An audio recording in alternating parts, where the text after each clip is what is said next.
This is Real News Media TV, coverage you can trust. Please like, share, subscribe, and hit the notification bell. Select all for daily news updates. Good morning, my Real News Media TV family. Thank you so much for tuning in this morning, and I'm wishing for everyone a wonderful and a productive day.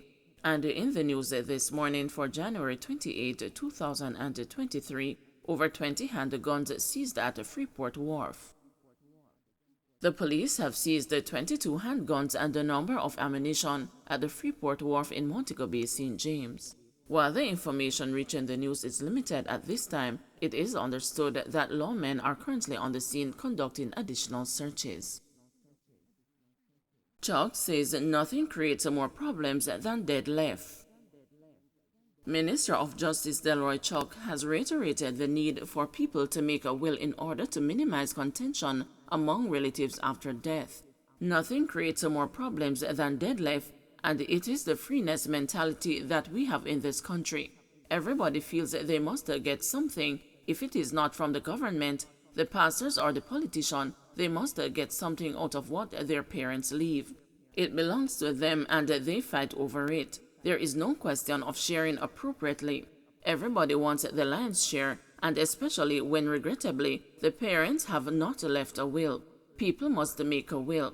When you make a will, it at least indicates how the property will be shared when you die, he told his audience at the Church Teachers College in Mandeville on Friday. The Justice Minister was responding to comments made by head of the Manchester Police, Superintendent Shane McCullough, at a dispute resolution forum organized by Custos of Manchester, Garfield Green. The police chief said that the inability to resolve conflict in Manchester is concerning. Up to Thursday, we had to lay charges, unfortunately, against a family member who, coming out of a land dispute after they buried their mother, ended up in the murder of their brother due to inability to resolve conflict, said McCullough, in reference to the January 19 killing of UK resident Michael Brown. Brown, otherwise called Jimmy, 48, was shot and killed about 12:20 a.m. while in bed at the family home in Miketown near Mandeville, 4 days after laying his 74-year-old mother to rest. His brother, Lemon Brown, 38, has been charged with his murder. Campaign being considered to reassure diaspora amid cases of financial fraud. The Global Jamaica Diaspora Council could engage in an education campaign on the local investment landscape in light of the instances of fraud reported at several financial institutions. Jamaicans overseas have been voicing concern about the allegations of fraud at the Stocks and the Securities Limited and the soundness of Jamaica's financial system. The investment firm is now under the direct oversight of the Financial Services Commission as investigators probe a multi-billion-dollar fraud scheme. Speaking in the Senate on Friday afternoon, Opposition Senator Lambert Brown questioned whether the council would be undertaking a public education campaign to assure Jamaicans in the diaspora of the safety of their investments back home.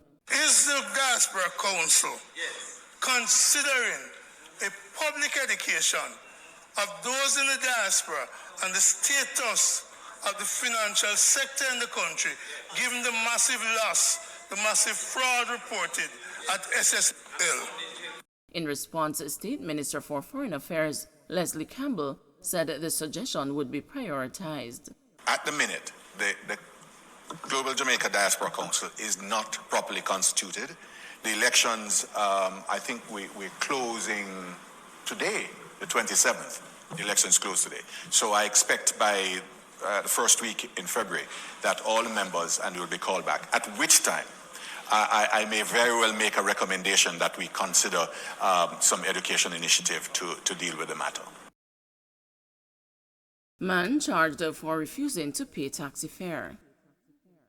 A man who allegedly chartered a taxi but refused to pay the required fare is set to stand the trial on March 17 on a charge of obtaining credit by fraud. The trial date was set for Ramon Silvera when he appeared in the St. Catherine Parish Court on Friday. It is alleged that on January 6, Silvera chartered a taxi from Waltham in St. Andrew to Caymanas in St. Catherine. However, when he reached his destination, he reportedly refused to pay the driver for the ride. The taxi operator subsequently made a report to the police and an investigation was launched. Silvera was later arrested and charged. Kenny's Jackson murder accused in talks for guilty plea.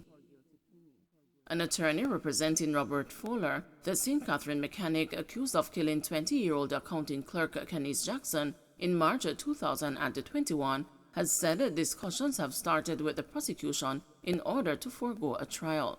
Lyndon Wellesley, who is one of two attorneys representing the accused, told the news that he hopes those talks will conclude before Fowler's next court appearance. On Friday, the matter was adjourned until March 8, and Fowler, who appeared remotely, was further remanded by Justice Vinette Graham Allen. When the matter was called up during guilty plea and case management in the Home Circuit Court on Friday, Justice Graham Allen, who had requested Fowler's medical journal on Monday, was able to peruse the document. Wellesley told the news that he would like to get some conclusion on his client's health condition on the next court date. He had some medical issues which the judge had ironed out, but we would like to get some conclusion on the matter on the next court date, but of course that depends on my client, Wellesley said. Fowler reportedly did a series of blood tests on November 16 at the Spanish Town Hospital.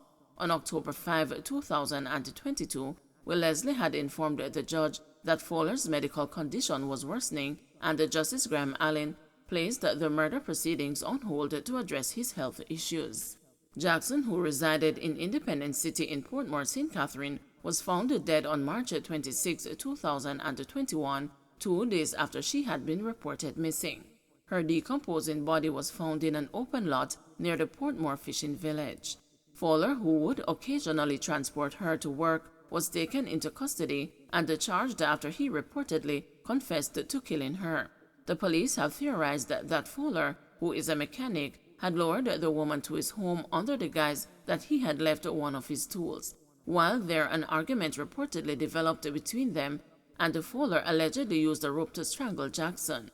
A handbag believed to be Jackson's and her bank cards were among items reportedly found at Fowler's home. According to the police, Jackson and Fowler shared a platonic relationship. The accused is also represented by Althea Freeman. Government senators draw brakes on move to give motorists more time. Attempts by opposition lawmakers to amend a bill extending the period of reprieve to recalcitrant motorists who have unpaid tickets were met with objection from their government counterparts who voted against the proposal. The Senate yesterday passed the Road Traffic Reprieve and Nullification of Prescribed Notices Act 2023, granting a reprieve to motorists who had failed to pay the sums for tickets they did not clear up within the 21-day stipulated deadline. Opposition Senator Lambert Brown suggested an amendment to extend the date from when the reprieve ends on January 31 to April 30. This was rejected by the Senate, with 8 government senators voting against the proposal, while 6 opposition senators gave support to the recommendation. Leader of Government Business Kamina Johnson-Smith made it clear that everyone who has had a ticket within the reprieve period of February 1, 2018 and January 31, 2023 and has paid within that period will have their demerit points removed. The persons who played by the rules will not be shafted vis-a-vis the other. All demerit points will be removed under Clause 5 of the bill. If they had gotten a court date, but the court date did not allow them to pay before January 31, they will have a process underway, so there will be no warrant issued for them unless they miss the court date, but they will not benefit from the demerit points reprieve, Johnson-Smith explained.